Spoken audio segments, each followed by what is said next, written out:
Why does a clunky old iPod feel more freeing than a phone that does everything? Buyers are hunting down old iPod Nanos and early digital cameras on eBay, paying a premium just to escape their smartphones. An Atlantic feature published on 9 July 2026 captures a quiet shift in how people handle screen fatigue. 20 years ago, rejecting modern convenience meant buying a record player for a warmer sound.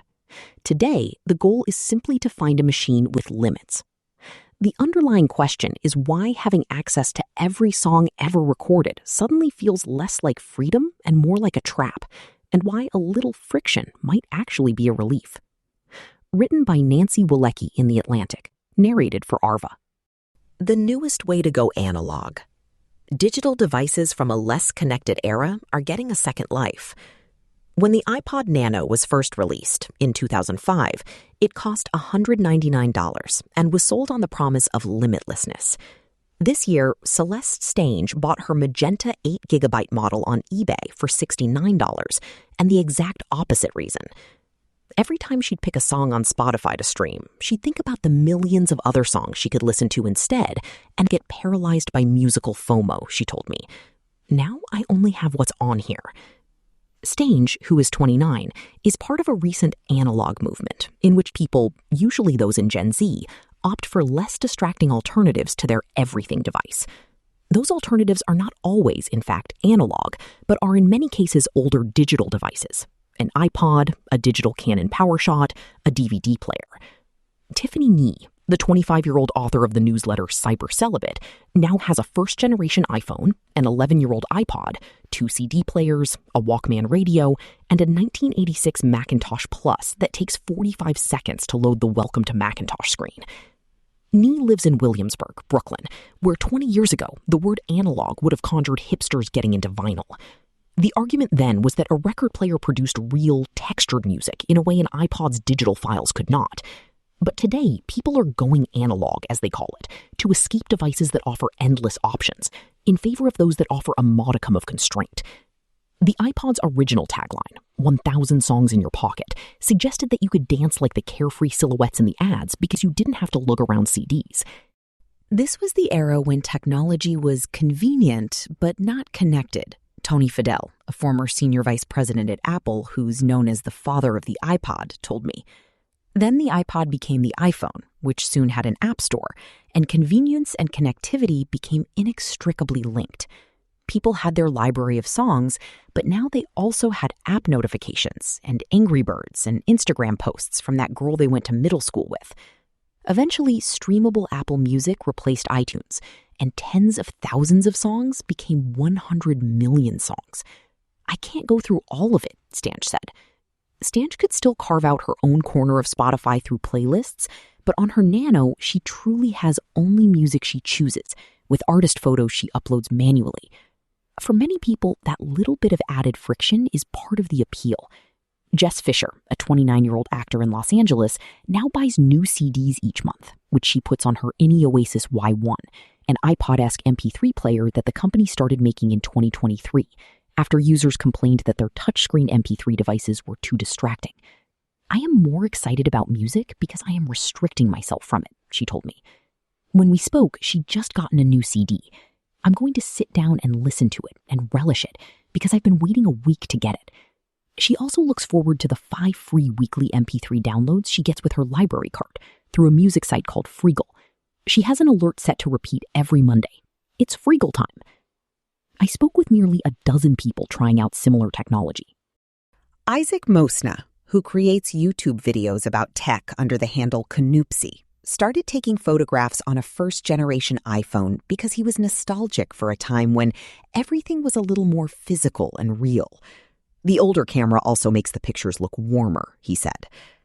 Others told me about their Nintendo DSs and emulators they'd filled with vintage games so they could play without distractions. These choices have become popular enough that they're juicing secondhand markets for older tech. On eBay, people searched iPod 1,300 times an hour on average last year, and prices of certain models are up by more than 50%, according to data provided by the site. Backmarket, a refurbished technology company, started carrying iPods, Game Boys, and other retro tech after a limited run of Nokia 3310 phones, which can basically be used only to call, text, and play Snake, sold out much faster than expected, Thibaut Hug de la Rose, the company's CEO, told me. For at least some people buying into this trend, the logic goes something like, I get a DVD player, therefore I learn how to exist comfortably in the present moment. Ning has been replacing a different modern piece of technology with its older counterpart every month, an experiment she began after her iPhone broke. For the 5 or so hours that the Genius Bar was repairing it, she felt so stupid. She didn't have a way to tell time. She didn't know how to get around Manhattan without Google Maps. She decided then that she wanted to know she could live without modern technology. When she posted a newsletter titled, I chained my phone to a wall for a week, people DM'd her to ask where she'd bought the chain. It was an old belt. Going analog is also one of the few ways to own an actual copy of a song, a movie, or a game these days.